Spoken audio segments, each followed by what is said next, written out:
Hello students, I am Avinash Swarnkar. Today we are going to continue chapter 6, that is water resources. In the last class we discussed the status of water resources in our country and related aspects. Today's session is related with the water demand and utilization, emerging water problems and conservation and management of water resources. So, before we start, I have some questions, and the question is based on this table. You will send your answers in the comment box. Question number 1 is, which river basin has the highest total replenishable groundwater resource? Question number 2, in which river basin the level of groundwater utilization is the highest? Question number 3, which river basin has the lowest total replenishable groundwater resource? And the question number 4, in which river basin the level of groundwater utilization is the lowest? So let's start the today's session, and first we discuss the water demand and utilization in our country. There are three major sectors जिनमें हम पानी जो है उसका उपयोग करते हैं. First है एग्रीकल्चर, सेकंड है डोमेस्टिक पर्पस और तीसरा है एग्रीकल्चर सेक्टर. सबसे ज़्यादा वाटर डिमांड और उसका यूटिलाइजेशन एग्रीकल्चर सेक्टर में किया जाता है. 89% ऑफ सरफेस वाटर जो है सरफेस वाटर का 89% जो है वो एग्रीकल्चर में प्रयोग किया जाता है और अंडरग्राउंड वाटर का 92% हिस्सा जो है वो एग्रीकल्चर में काम में लिया जाता है. अगर घरेलू कार्यों की बात करें तो हमारे सरफेस वाटर का 9% भाग जो है वो घरेलू कार्यों में काम में लिया जाता है और 3% अंडरग्राउंड वाटर जो है उसको काम में लिया जाता है. इंडस्ट्रियल सेक्टर की बात करें 2% सरफेस वाटर और 5% अंडरग्राउंड वाटर जो है वो काम में लिया जाता है.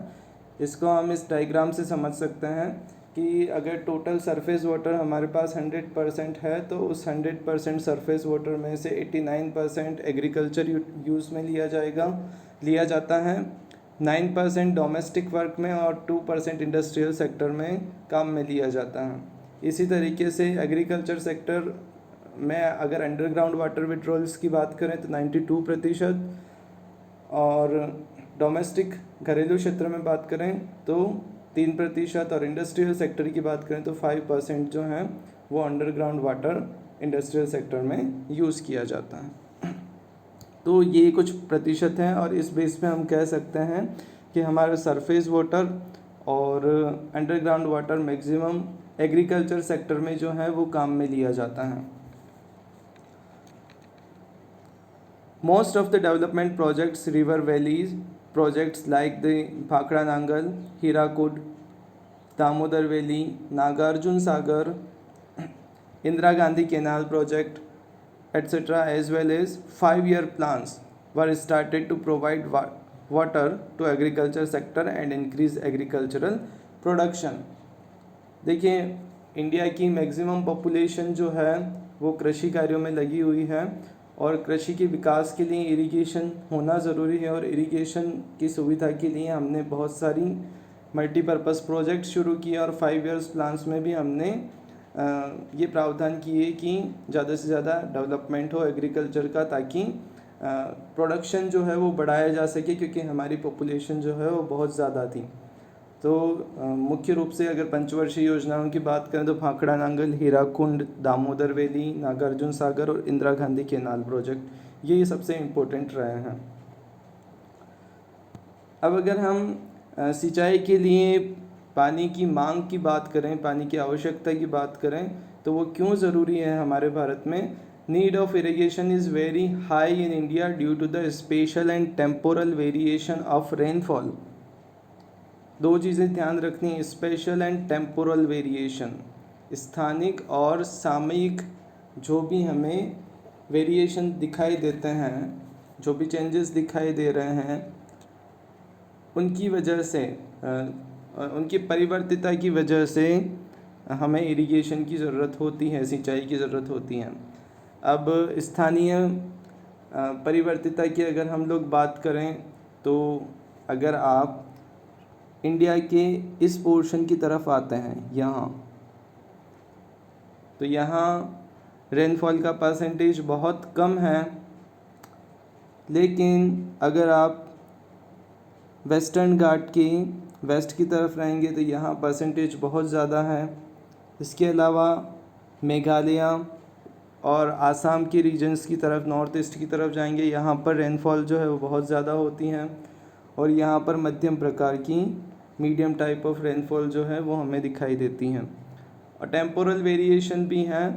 मानसून एक कुछ लिमिटेड टाइम के लिए आता है और मानसून में भी हम ये नहीं कह सकते कि परसेंटेज जो है रेनफॉल का वो एक जैसा रहेगा पूरे साल भर।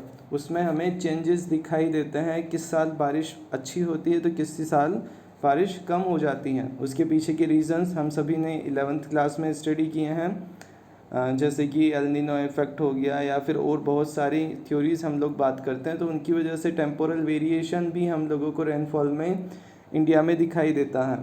तो कह सकते हैं कि जो भी हमारी क्रॉप्स हैं उनको अगर हमें time to time water availability करवानी है तो इरिगेशन की नीड्स जो हैं वो बढ़ जाती हैं। As winter and summer season are more or less dry in the most part of India, so without irrigation agriculture can not be practised in these parts. हमारे यहाँ पर केवल मानसून और रेनी सीजन जो है उसमें ही हमें मैक्सिमम रेनफॉल का परसेंटेज जो है वो मिलता है। विंटर और समर्स हमारे लिए हम कह सकते हैं कि उस टाइम पे रेनफॉल जो है उतनी अच्छी नहीं हो पाती और इसी वजह से क्या होता है, हमें इरिगेशन की ज़रूरत जो है वो होती हैं। Some crops like rice, sugar cane, jute and other are water intensive and required more water to grow. कुछ वाटर इंटेंसिव क्रॉप्स होती हैं जिनमें अगर पानी की उपलब्धता नहीं है तो हम उनका प्रोडक्शन नहीं कर पाएंगे। जैसे कि चावल की खेती करनी है तो पानी की ज़रूरत होती है, शुगर केन गन्ना कृषि करनी है तो उसमें भी ज़रूरत है, और जूट उत्पादन करना है तो उसमें भी हमें पानी की ज़रूरत होती है। Irrigation helps to grow multiple crops, gives more agricultural productivity and along with HYV seeds gives more yield at fast rate। तो जितनी भी अलग अलग तरीके की क्रॉप्स हैं और उनको अगर हमें लेना है, उनके प्रोडक्शन को बढ़ाना है तो इरिगेशन जो है उसकी ज़्यादा ज़रूरत रहेगी और उनसे जो है उत्पादकता हमारी बढ़ती जाएगी अगर इरिगेशन फैसिलिटी अवेलेबल है तो। और उसके साथ में हमें HYV सीड्स जो हैं, हाई यील्ड वैरायटी सीड्स जो हैं, वो भी क्या करते हैं, बहुत जल्दी जो है प्रोडक्शन में हेल्प करते हैं। अब हम ऐसे एरिया की बात करें जहाँ पर ये सारी चीज़ें होती है तो वो हैं पंजाब, हरियाणा एंड वेस्टर्न उत्तर प्रदेश। अगर पंजाब की लोकेशन की बात की जाए तो यहाँ ये पंजाब और ये हरियाणा और वेस्टर्न उत्तर प्रदेश वाले रीजन जो हैं, ये तीनों पोर्शन, यहाँ पर मुख्य रूप से ग्रीन रिवोल्यूशन का सबसे ज़्यादा प्रभाव जो है वो देखने को मिला है। यहाँ पर HYV सीड्स भी यूज़ में लिए जाते हैं और प्रोडक्शन जो है पर हेक्टेयर वो भी यहाँ पर हमें ज़्यादा दिखाई देता है। तो उसका सबसे बड़ा रीज़न क्या है, इरिगेशन है। अगर इरिगेशन फैसिलिटी अवेलेबल नहीं होगी तो क्या होगा, प्रोडक्शन जो है उस तरीके से नहीं हो पाएगा। Punjab, Haryana and western Uttar Pradesh which have more than 85% of net source area under net sown area under irrigation. तो जितना भी उनके पास एरिया है नेट सॉन एरिया, उसका 85% जो है वो इरिगेशन के अंदर आता है। और यहाँ पर अगर हम लोग रेनफॉल परसेंटेज देखें तो वो भी बहुत कम है, इस वजह से प्रोडक्शन के लिए इरिगेशन ज़रूरी हो जाती है। Next, total net irrigated area in Punjab under wells and tube wells is 76.1%, whereas it is 51.3% in Haryana.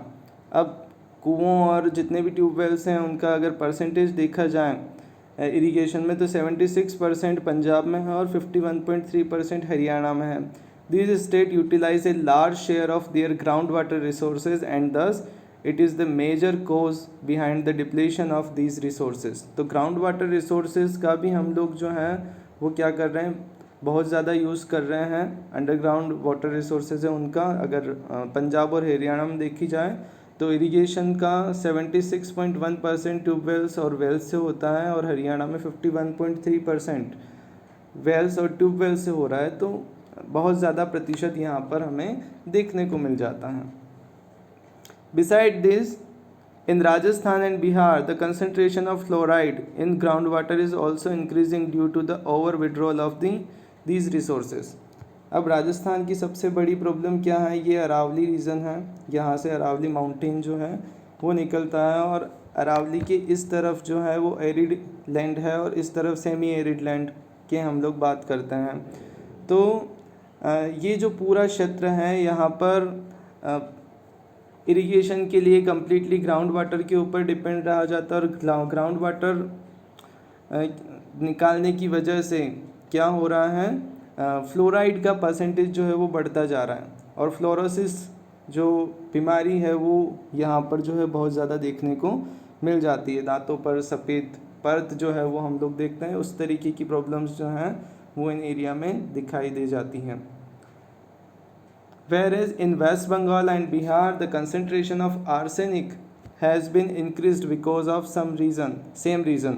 तो अगर हम बिहार और वेस्ट बंगाल की बात करें, ये बिहार है और यहाँ पर वेस्ट बंगाल है, इन दोनों स्टेट्स की बात करें तो यहाँ पर आर्सेनिक का परसेंटेज जो है वो बहुत ज़्यादा बढ़ गया है पानी में. तो कह सकते हैं कि वाटर पोल्यूशन जो है एक तरीके से उनमें अनवांटेड चीज़ें जो है वो मिक्स होती जा रही हैं और इनके परसेंटेज बढ़ने की वजह से बहुत सारी डिजीज़ेस जो हैं वो लोगों में दिखाई देने लगी हैं.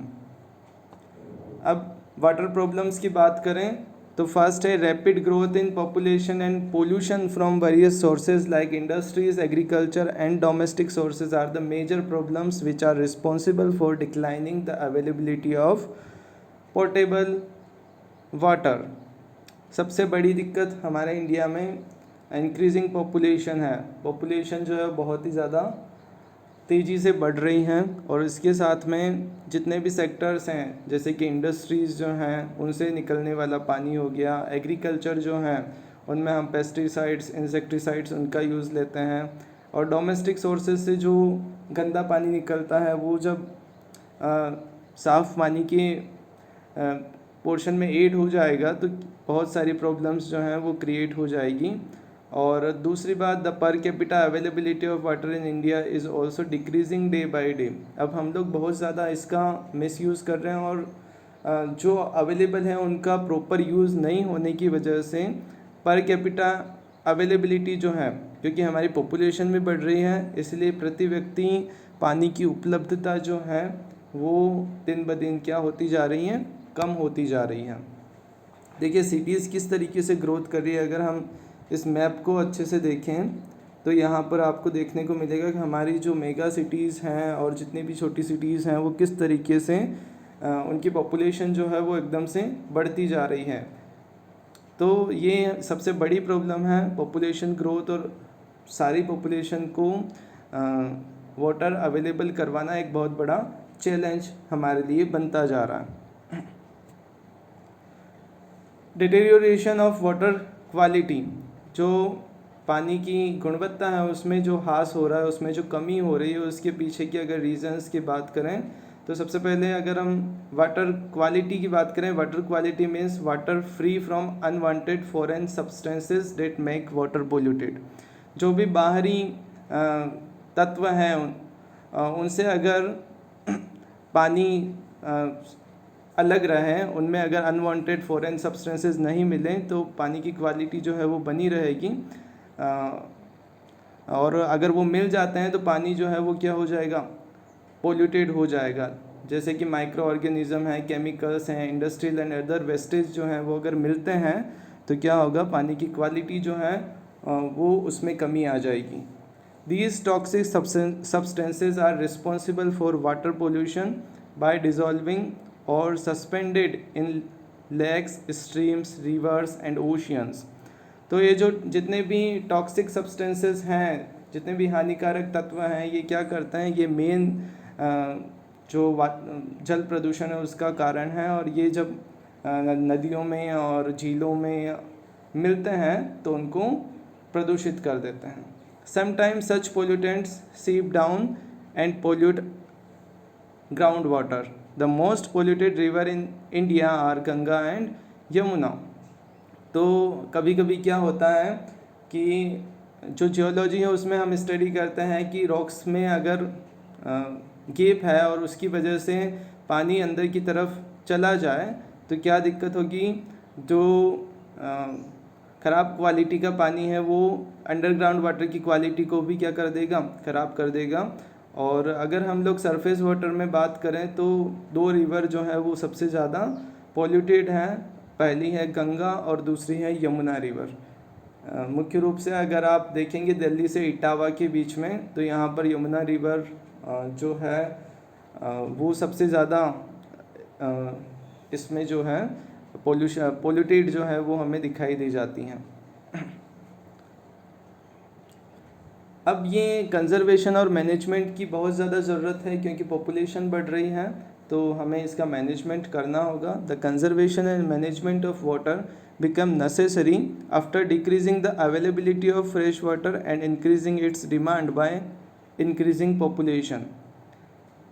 तो फ्रेश वाटर जो है उसकी अवेलेबिलिटी जो है, उसकी उपलब्धता जो है वो कम होती जा रही है और पॉपुलेशन की लगातार बढ़ने की वजह से फ्रेश वाटर की मांग जो है, उसकी डिमांड जो है वो भी लगातार बढ़ती जा रही है। तो उसका मैनेजमेंट किया जाना, उसका कंजर्वेशन किया जाना, संरक्षण किया जाना जो है वो बहुत ज़्यादा ज़रूरी है।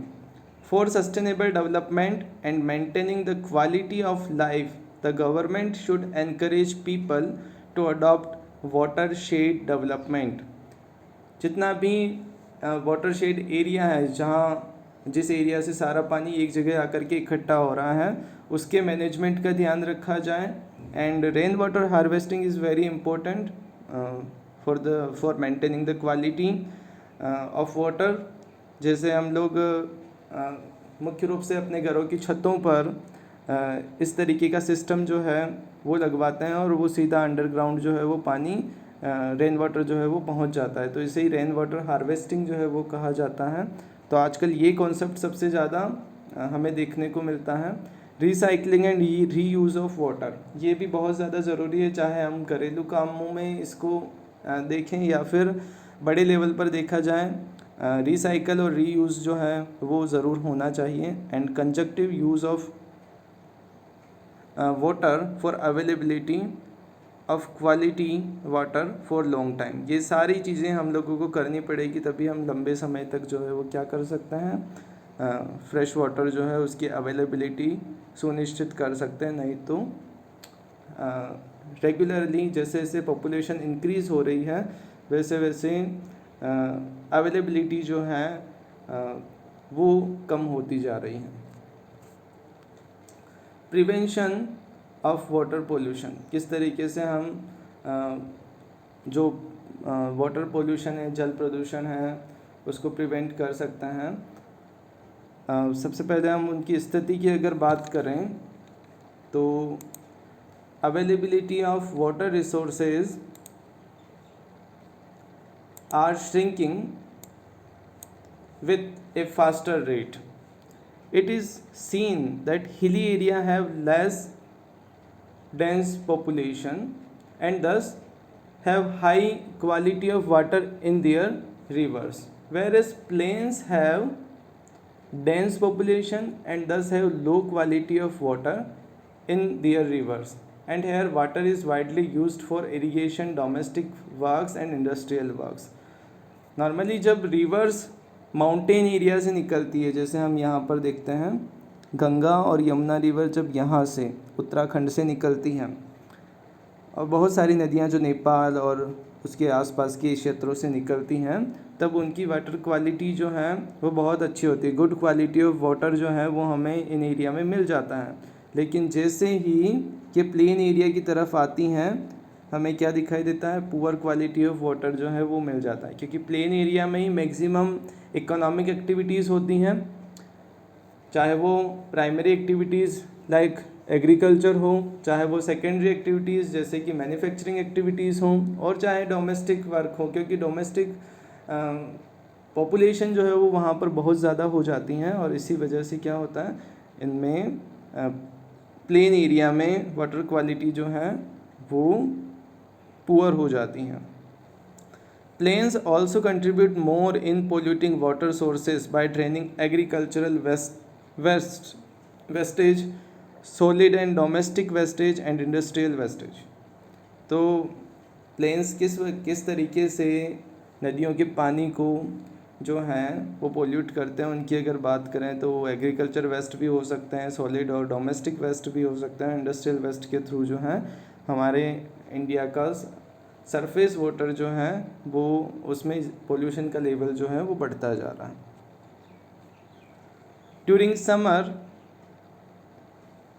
Concentration of pollutant in river remains high because of low amount of water which enable to flow this pollutants. अगर हम बात करें समर सीज़न में, the concentration of pollutants in the river remains high because of low amount of water, क्योंकि पानी कम होता है, उनमें फ़्लो नहीं होता है, उस वजह से क्या हो जाएगा, यहाँ पर जो है गर्मियों में ये परसेंटेज जो है पोल्यूटेंट्स का वो बढ़ जाता है। Water quality of national aquatic resources at 507 stations have been monitored by the Central Pollution Control Board CPCB with the collaboration of state control boards. The analysis of data recorded from these stations shows that the major rivers of India are most polluted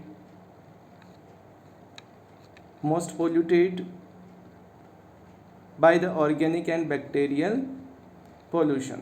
सबसे ज़्यादा अगर हम लोग बात करें तो ये जितने भी स्टेशंस हैं 50 स्टेशंस पर जो सर्वे किया गया है, तो उनमें ये सामने आया है कि मेजर रिवर्स जो हैं वो सबसे ज़्यादा वहाँ पर पोल्यूशन का परसेंटेज है, तो उसको जो है वो दूर किया जाना चाहिए। Yamuna river is the most polluted river in the country between Delhi to Etawah. Yamuna river जो है उत्तर प्रदेश में दिल्ली से लेकर के इटावा तक वो सबसे ज़्यादा प्रदूषित नदी की श्रेणियों में आती हैं।